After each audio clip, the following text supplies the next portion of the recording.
નમસ્કાર વિદ્યાર્થી મિત્રો, ધોરણ 10 વિષય ગણિત, પ્રકરણ 12 વર્તુળ સંબંધિત ક્ષેત્રફળ, તેની આજે આપણે શરૂઆત કરીએ છીએ.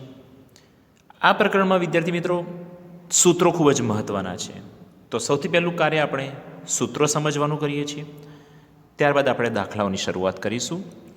સૂત્રો એટલા માટે મહત્ત્વના છે કારણ કે રકમ તમે ધ્યાનથી વાંચીને નક્કી કરી શકો છો કે કયા સૂત્રનો ઉપયોગ થશે, અને જે પણ સૂત્રનો ઉપયોગ થાય તે સૂત્ર લખીને તેમાં સાચી કિંમતો મૂકીને યોગ્ય ગણતરી કરો તો તમે જવાબ સુધી ચોક્કસથી પહોંચી જ શકો. તો એના માટેનું સૌથી મહત્ત્વની વસ્તુ છે સૂત્ર, અને સૂત્ર એ ગોખવાની વસ્તુ નથી, તે સમજવાની અને શીખવાની વસ્તુ છે. તો અત્યારે આપણે પહેલાં બધા સૂત્રો સમજી લઈએ અને ત્યારબાદ આપણે દાખલાઓની શરૂઆત કરીએ. ઓકે, સૌથી પહેલાં તમે પહેલેથી જાણતા આવ્યા છો તેવું સૂત્ર છે વર્તુળનો પરિઘ. ઓકે, વર્તુળનો પરિઘ આપણને ખ્યાલ છે કે 2πr. વર્તુળના પરિઘને વર્તુળની પરિમિતિ પણ કહી શકાય. વર્તુળનું ક્ષેત્રફળ, તો વર્તુળના ક્ષેત્રફળનું સૂત્ર પણ આપણે જાણીએ છીએ πr². હવે વસ્તુ આવે છે કે ચાપ. ચાપ કોને કહેવાય? ઓકે, તો ચાપ એટલે કે વર્તુળનો ભાગ. ધારો કે આપણી પાસે આ કોઈ વર્તુળ છે, તો તેના કોઈ પણ બે બિંદુ વચ્ચેનો જે આ ભાગ બને છે તેને ચાપ કહેવાય. ચાપ મુખ્યત્વે 3 પ્રકારના છે. કેટલા પ્રકારના ચાપ છે? 3 પ્રકારના ચાપ: લઘુ ચાપ,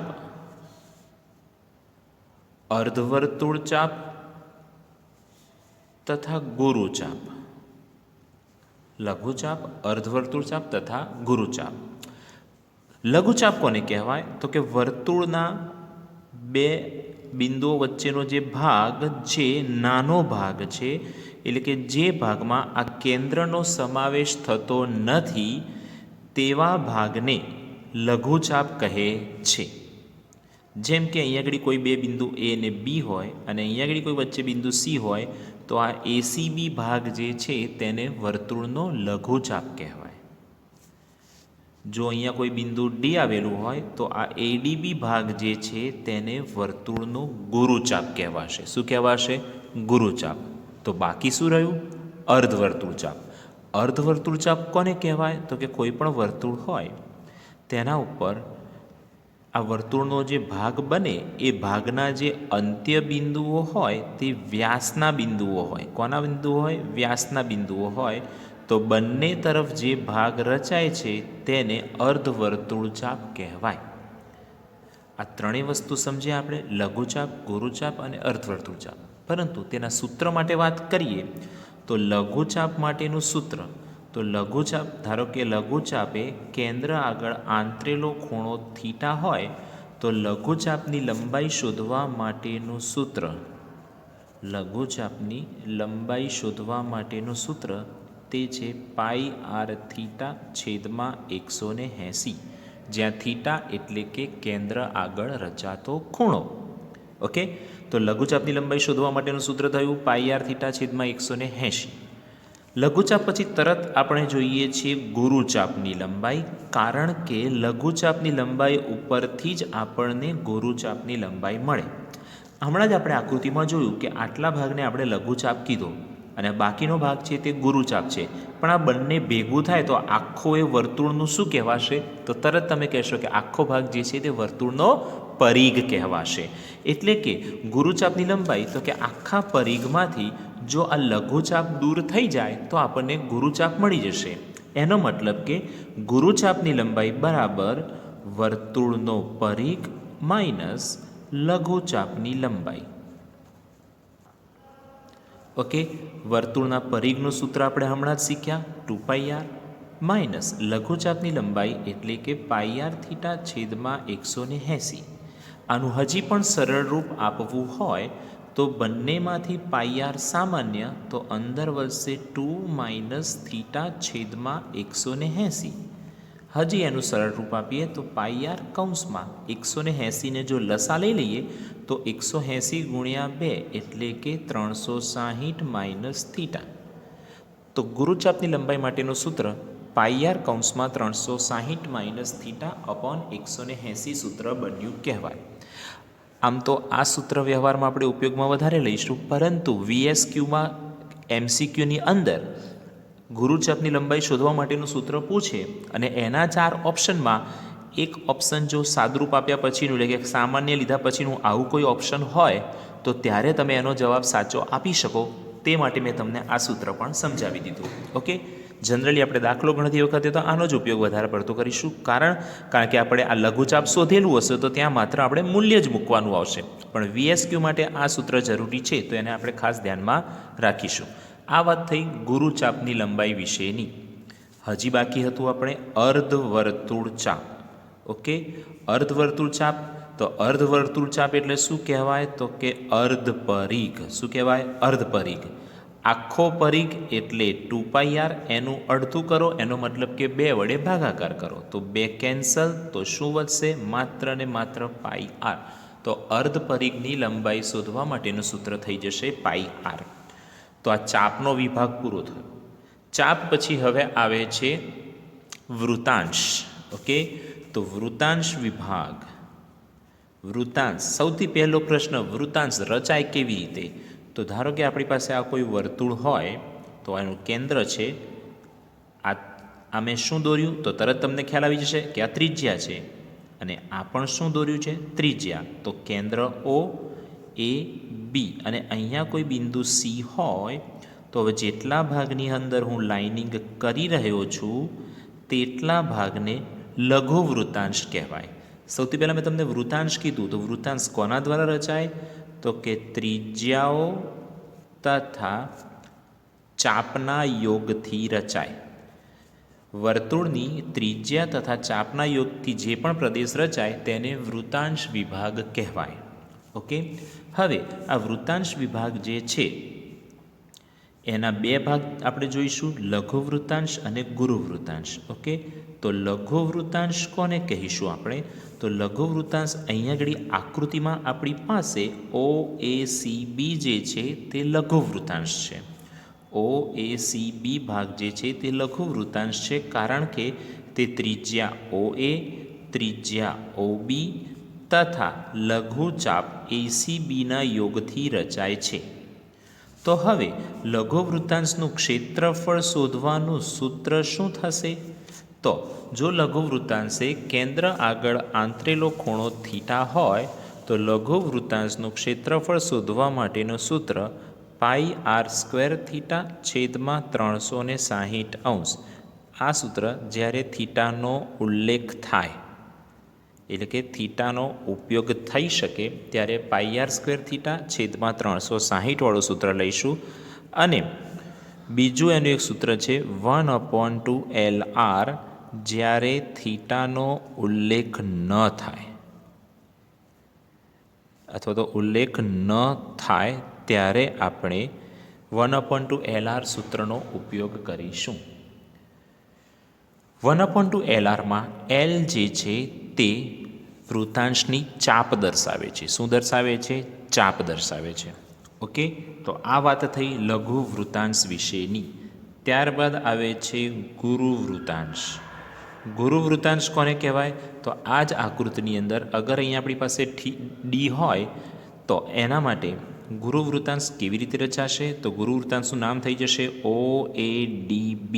જુઓ, OADB. આ જે સફેદ ભાગ દેખાઈ રહ્યો છે લાઇનિંગ સિવાયનો, તે ભાગ ગુરુ વૃતાંશ કહેવાશે. તો ગુરુ વૃતાંશનું ક્ષેત્રફળ શોધવું હોય એની પહેલાં આપણે એને કોના યોગથી રચાય છે? તો OA OB એ શું છે? બંને ત્રિજ્યાઓ તથા ગુરુ ચાપ ADBથી જે ભાગ રચાય છે. જો ચાપને જ ને ઉપર આવી દે વક્ર આમ વર્તુળાકાર સ્વરૂપથી દર્શાવીએ એટલે ચાપ દર્શાવાય. તો આમના યોગથી ગુરુ વૃતાંશ રચાય છે, અને ગુરુ વૃતાંશનું ક્ષેત્રફળ શોધવું હોય, જો આપણે ગુરુ ચાપની લંબાઈ શોધવી હતી તો ચાપ એટલે પરિઘ, પરિઘમાંથી આપણે વર્તુળનો ભાગ એટલે એમાંથી આપણે ચાપમાંથી લઘુચાપ માઇનસ કરી હતી. ગુરુચાપ શોધવા માટે પરિઘમાંથી લઘુચાપ માઇનસ કરી એટલે આપણને ગુરુચાપ મળી હતી. પરંતુ અહીંયા ક્ષેત્રફળ વિશેની વાત છે, અને ક્ષેત્રફળ એટલે વર્તુળનો અંદરનો ભાગ થાય. તો ક્ષેત્રફળ માટે જો ગુરુવૃત્તાંશનું ક્ષેત્રફળ શોધવું હોય તો આખા વર્તુળના ક્ષેત્રફળમાંથી આ લઘુવૃત્તાંશનું ક્ષેત્રફળ બાદ કરી દઈએ તો આપણને ગુરુવૃત્તાંશનું ક્ષેત્રફળ મળી જાય. તો ગુરુવૃત્તાંશનું ક્ષેત્રફળ બરાબર વર્તુળનું ક્ષેત્રફળ માઇનસ લઘુવૃત્તાંશનું ક્ષેત્રફળ. હવે વર્તુળનું ક્ષેત્રફળ એટલે πr² માઇનસ લઘુવૃત્તાંશનું ક્ષેત્રફળ. હવે અહીંયા લઘુવૃત્તાંશના ક્ષેત્રફળની જગ્યાએ મેં નામ જ રાખ્યું છે, સૂત્ર લખ્યું નથી. નહીંતર લઘુવૃત્તાંશનું ક્ષેત્રફળ આપણે શોધ્યું છે કે સૂત્ર બે સમજ્યા છીએ આપણે. કયા કયા સમજ્યા છીએ? πr² θ છેદમાં 360 અને 1/2 LR. પણ અહીંયા આપણે ડાયરેક્ટ તેનું મૂલ્ય જ મૂકવાનું આવશે, માટે તે મૂલ્ય આપણે ગમે તે સૂત્રની મદદથી શોધ્યું હોય ડાયરેક્ટ આપણે અહીંયા આગળ મૂલ્ય મૂકીને તેની જ બાદબાકી લેવાની છે. તેથી અહીંયા આગળ મેં સૂત્ર લખેલ નથી. ઓકે, તો આ વસ્તુ આપણે ધ્યાનમાં રાખીશું. આ વાત થઈ ગુરુવૃત્તાંશના ક્ષેત્રફળનું સૂત્ર. હવે એક વૃત્તાંશની છેલ્લી વસ્તુ છે કે વૃત્તાંશની પરિમિતિ. ઓકે, હવે આપણે કયું સૂત્ર સમજવાનું છે? વૃત્તાંશની પરિમિતિ. તો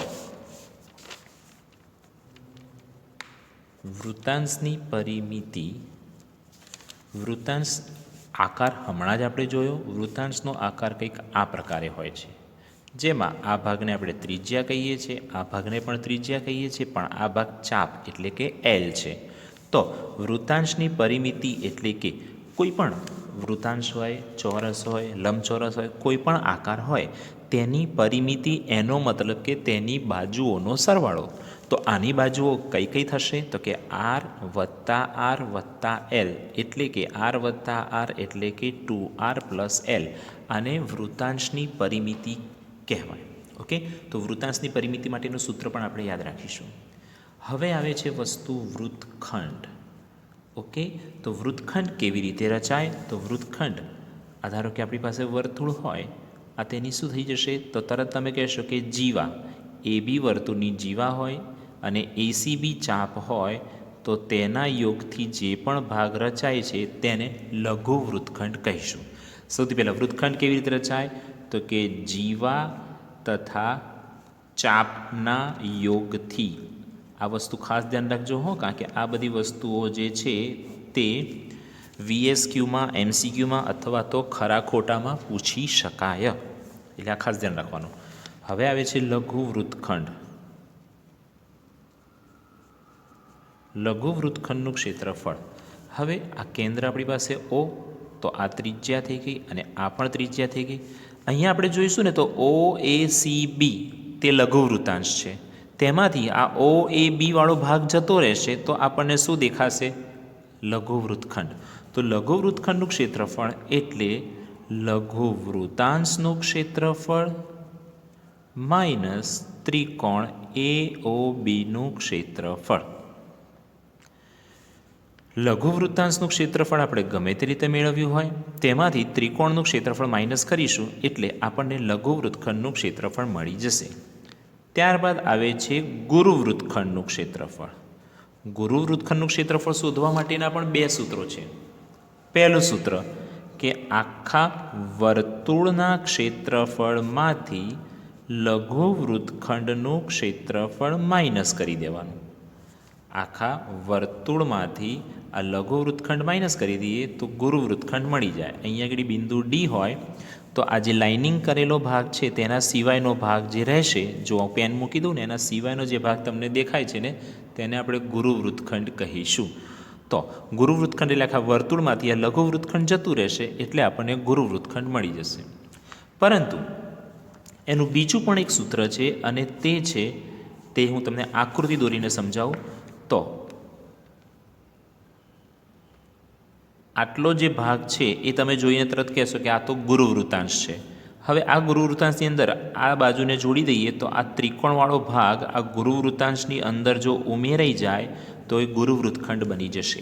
એનો મતલબ કે ગુરુવૃત્તાંશનું ક્ષેત્રફળ વત્તા ત્રિકોણ AOBનું ક્ષેત્રફળ, તો આપણને ગુરુવૃત્તખંડનું ક્ષેત્રફળ મળશે. આ બધા ક્ષેત્રફળની અંદર આપણે ત્રિકોણનો ઉપયોગ આવ્યો. તો હવે ત્રિકોણનું ક્ષેત્રફળ શોધવા માટેનું સૂત્ર હવે એ સમજવાનો પ્રયત્ન કરીએ. તો ત્રિકોણનું ક્ષેત્રફળ, જો લઘુકોણ ત્રિકોણ હોય તો ત્રિકોણનું ક્ષેત્રફળ શોધવાનું સૂત્ર છે 1/2 ગુણ્યા પાયો ગુણ્યા પાયા પરનો વેધ. પરંતુ જો કાટકોણ ત્રિકોણ હોય તો કાટકોણ ત્રિકોણ આપણે જાણીએ છીએ કે આ પ્રમાણે હોય, આ કાટખૂણો હોય તો કાટકોણ ત્રિકોણ માટે આ પાયો કહેવાશે અને આ વેધ કહેવાશે.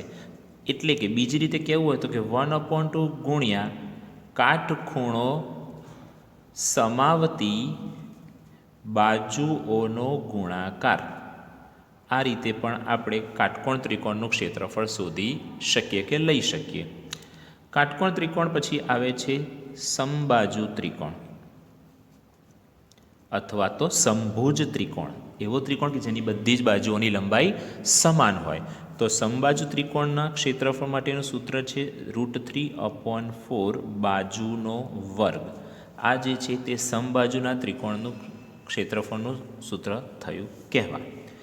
સમબાજુ ત્રિકોણ ત્યારબાદ સામાન્ય સૂત્રો આપણને ખ્યાલ જ છે, લંબચોરસનું ક્ષેત્રફળ તથા ચોરસનું ક્ષેત્રફળ. લંબચોરસનું ક્ષેત્રફળ એટલે લંબાઈ ગુણ્યા પહોળાઈ અને ચોરસનું ક્ષેત્રફળ એટલે કે લંબાઈ ગુણ્યા લંબાઈ અથવા તો લંબાઈનો વર્ગ. કારણ કે ચોરસની બધી જ બાજુઓના માપ કેવા હોય છે? સમાન હોય છે. તો આ વાત થઈ સૂત્રોની કે જે આ પ્રકરણની અંદર સૂત્રો છે તે બધા જ સૂત્રો આપણે સમજી લીધા. ત્યારબાદ આવે છે હવે ઉદાહરણ નંબર 1. ઓકે, ઉદાહરણ નંબર 1 જે પુસ્તકની અંદર આપેલું જ છે પણ એને અહીંયા મેં તમારા માટે થોડીક સરળતાથી ગણીને સમજાવવાનો પ્રયત્ન કર્યો છે. સૌથી પહેલાં આપણે તેની રકમ સમજીએ. કોઈ પણ દાખલો હોય પહેલાં રકમ ધ્યાનપૂર્વક વાંચી લેવાની કે એક વર્તુળ આકારના ખેતરને વાડ કરવાનો ખર્ચ મીટરના ₹24 પ્રમાણે 5280 થાય છે. તો ખેતરને ખેડવાનો ખર્ચ ચોરસ મીટરના ₹0.50 હોય તો તે ખેતર ખેડવાનો ખર્ચ શોધવાનો છે, જ્યાં પાઈ બરાબર 22/7 લેવાના છે. વાડ કરવાનું, કોઈ પણ વસ્તુને વાડ કરવાનું હોય તો વાડ કરવા માટે તેના ફરતે એટલે કે બાઉન્ડ્રી એટલે કે તેના પરિઘનો ઉપયોગ થાય. અહીંયા આપણને એવું કહ્યું છે કે ₹24 લેખે 5280 ખર્ચ થાય છે. તેનો મતલબ કે જો ₹24 ખર્ચ કરીએ તો 1 મીટર વાડ થઈ શકે, તો પછી ₹5280 ખર્ચ કરીએ ને તો કેટલી વાડ થઈ શકશે? તો 5280 ભાગ્યા 24, તેના છેદ ઉડાડ્યા તો 24 દુ 48, 52માંથી 48 ગયા એટલે 4 વધ્યા, ઉપરથી 8 આવે એટલે ફરીથી 48, તો 24 દુ 48 અને 0 ના 0 માટે 220 મીટર વાડ કરી શકાય. અને વાડ એટલે શું થયું કહેવાય? વર્તુળાકાર ખેતરનો પરિઘ થયો કહેવાય. તો વર્તુળનો પરિઘ બરાબર 220 મીટર. અને વર્તુળના પરિઘનું સૂત્ર હમણાં જ આપણે સમજ્યા કે વર્તુળનો પરિઘ એટલે કે 2πr બરાબર 220. 2 તેમના તેમ, પાઈ એટલે 22/7, ત્રિજ્યા શોધવાની છે 220. 7 અને 22 અને 2ને સામે લઈ જઈએ તો ઉલટાઈ જશે, એટલે જે 7 છેદમાં હતા તે અંશમાં આવી ગયા અને 2 તથા 22 છેદમાં આવી ગયા.